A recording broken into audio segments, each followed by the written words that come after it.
Baik, bismillahirrahmanirrahim. Perkenalkan, nama saya Ahmad Farisiap. Di sini saya ingin sedikit menjelaskan tentang bagaimana cara membuat proyek di Microsoft Project. Nah, di sini sudah saya buat. Di sini ada banyak aktivitas-aktivitas yang akan dilakukan dalam proyek tersebut.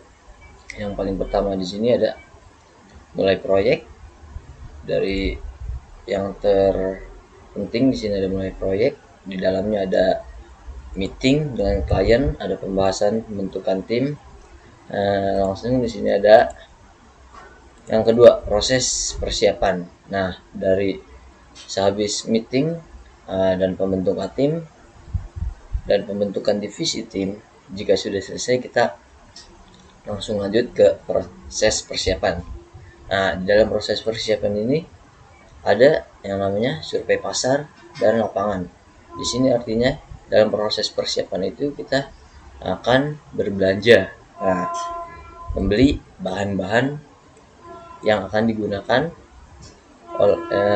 untuk pembuatan lab tersebut. Nah, jika sudah tersedia bahan-bahan untuk yang sudah dibeli, langsung saja di sini ada namanya proses perancangan. Proses perancangan lab. Nah, yang di dalamnya ini terdapat antara lain itu ada pemasangan komputer, ada instalasi software, instalasi jaringan, dan setting jaringan. Setelah semua ini sudah dijalankan di perancangan labnya, langsung kita masuk ke testing lab. Karena di sini sudah ready, udah segala macam nih. Pas di sini udah di setting, udah diinstal segala macam. Kita masuk ke testing lab untuk melakukan testing keseluruhan. Nah, di sini habis sudah melakukan testing secara keseluruhan, pasti proyeknya akan selesai jika sudah cocok gitu. Nah, di proses selesai ini ada yang namanya serah terima, launching, dokumentasi. Nah, serah terima ini kita serah terima dengan klien gitu. Karena labnya sudah selesai, kita serahkan dan kita terima hasil gaji kita. Dan jika sudah diadakan launching itu ya pembukaan lab baru gitu. Nah, langsung ada pendokumentasian oleh dokumentor. Nah, di sini maintenance ini pasti dilakukan dalam lab baru, karena entah kalau berapa minggu atau berapa bulan di sini pasti terdapat maintenance. Nah, di sini saya mengambil maintenance 1, maintenance 2, maintenance 3, dan maintenance 4. Nah, di sini untuk durasi waktu sendiri dari meet dengan klien atau ini membahas proyeknya itu ya ditaruh 1 hari, itu bisa. Pembentukan tim itu 1 hari, pembentukan divisi tim itu sehari. Nah, jangan lupa juga di sini habis duration, di sini ada star untuk proyek yang akan berjalan dari tanggal berapa dan finish tanggal berapa. Di sini juga ada predecessor, ya itu untuk membuat bagaimana cara kerjanya ini. Di sini ada terdapat predecessor 2. Ini artinya dalam mengerjakan pembentukan tim ini dia harus sudah menyelesaikan meeting dengan klien guna pembahasan project, baru dia bisa masuk ke pembentukan tim. Nah, di sini ada yang ketiga. Jadi intinya di sini dia harus membuat pembentukan tim ini dulu, baru bisa masuk ke pembentukan divisi tim. Dan begitupun seterusnya. Keempat, di sini dia sebelum survei pasar dia harus pembentukan divisi tim. Nah, berarti sudah ada orang-orang yang ingin survei ke pasar dan lapangan itu siapa saja. Nah, kalau untuk sumber daya manusianya ini SDM kan tugas antara lain itu disuruh ada membuat proyek. Kalau saya ini kan pembuatan lab komputer. Di sini ada SDM-nya, ada nanti juga ada CPM. Nah, nanti juga ada jalur kritikal ini, jalur kritis, dan nanti juga ada RAB atau rancangan anggaran biaya yang sudah saya buat, saya akan terangkan. Di sini meeting dengan klien itu ya pasti dilakukan sumber dayanya oleh manajer proyek. Nah, pembentukan tim juga untuk manajer proyek, pembentukan divisi tim, ya, manajer proyek juga tentu ya. Nah, untuk proses persiapan di sini dia memerlukan seorang asisten teknisi di dalam melakukan tugas tersebut, dan pembelian bahan-bahan itu asisten teknisi. Jadi di sini urutannya adalah manajer proyek, uh, teknisi ini orang bawahan ini manajer proyek. Dari teknisi ini ke asisten teknisi.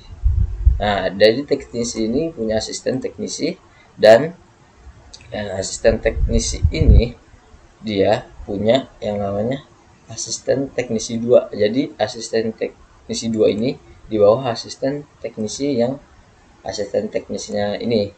Jadi ada 3 orang teknisi, ya itu ada urutannya sendiri.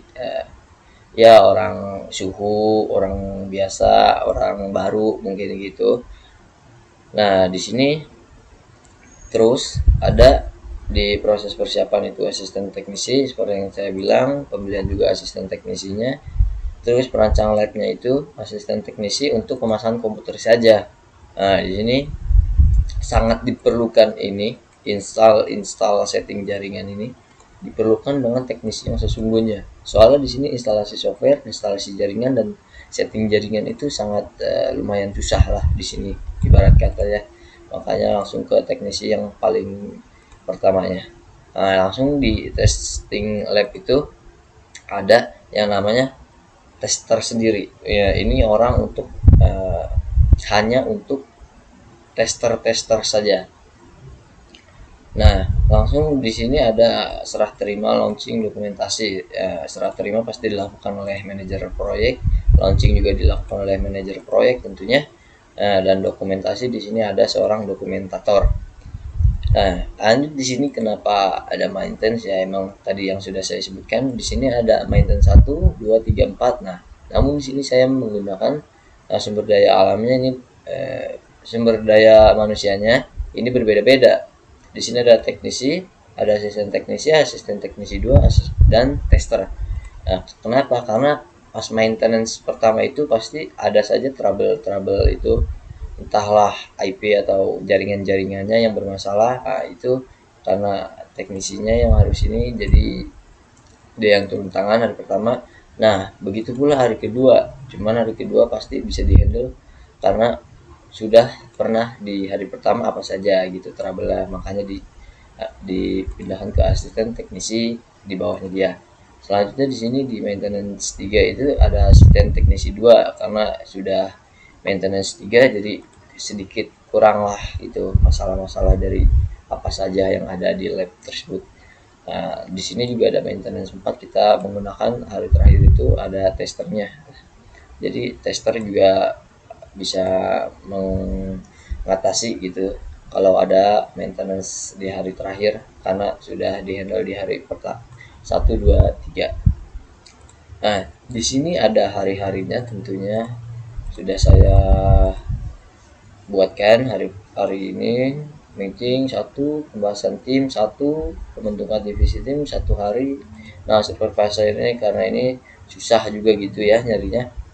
Supervisor dia 6, pembelian bahan apalagi kita pakai 6 hari karena cukup kalau sudah manajer proyek itu mendapatkan uang dari si pas klien meeting itu. Nah, di sini tentunya 6 hari ini untuk membeli segala macam server, kabel, atau buat lab lah tentunya. Nah, di sini di sub ini dia mengambil, di sini ada 3 hari, jadi total di sini 3 dan seterusnya 6, 12 hari totalnya, dan ini 8 hari dan seterusnya. Nah, selanjutnya di sini saya akan menjelaskan tentang ini kenapa checklist, karena di sini yang checklist ini dia sudah melakukan semua pekerjaannya. Di sini dalam artian di sini ada 0%, ada 25%, dia sudah sampai mana pekerjaannya, ada 50%, 75%, ada 100%. Nah, di sini juga kalau misalkan masih 0%, di sini dia tidak terchecklist, dan di sini dia tidak ada jalur hitam untuk menuju proses selanjutnya yang ada di sisi kanan ini. Jika ada 25%, di sini dia ada sedikit hitam ini, di sini bisa dilihat. Nah, 50% dia akan menambah ke sini dalam proses yang pertama ini. Nah, langsung ke 75%, dia langsung masuk ke proses manajer proyek yang kedua ini. Nih. Nah, kalau di 100% dia langsung masuk ke asisten teknisi ke sini. Nah, selanjutnya dia berurutan sampai bawah. Gitu pula. Nah, langsung ke pembahasan ke CPM-nya aja ya. Nih, jalur kritis yang yang telah saya buat di sini. Perhitungan maju dan mundur dari proyek lab komputer yang sudah saya buat. Di sini biar enak begini aja. Nah, kita lihat di sini. Di sini start 000, ini belum dilakukan apa-apa. Jadi dia sebelum mulai itu dia cuman rencana untuk ini, jadi 000 di sini masuk ke 1.1. Nah, 1.1 ini itu yang ini meeting dengan klien. Nah, meeting dengan klien ini 1 hari. Jadi 0 ditambah 1 sama dengan 1. Ini untuk jalur mundur. Kita fokus ke yang atas. Nah, 1 ditambah 1 sama dengan 2. Nah, 1 ini ditambah 1.2 itu yang kedua ini. 1 hari. 1 ditambah 1 sampai dengan 2. 2 ditambah 1 yang ini 3 karena dia saling berurutan ke bawah. 2 ditambah 1 sampai dengan 3. Nah, di sini ada 3 ditambah 3 ini ditambah 6 sama dengan 9. 3 ditambah 6 sama dengan 9, kita fokus yang atas. 9 ditambah 6 sama dengan 15 dan seterusnya sampai 31, 3.2, ini 21, 22, 3.1, 3.2 sampai ke bawahnya itu. Nah, itu untuk jalur CPM maju. Jika sudah ditemukan sampai dengan 6.1 ini, nah harusnya ini ya 6.4. Di sini ada 6.4 nih. Ini yang terakhir, maaf ini sedikit ya belum diubah. Di sini ada 6.4. Ini 1 hari, ini 1 hari ya pas. Jadi dari perhitungan dia ini total 40 ini kita gunakan untuk CPM mundur. Jadi sebaliknya 40 ini hasil yang tadi maju dikurang 2 sama dengan 38. Kita memakai jalur mundur itu, kita fokus yang ke bawah.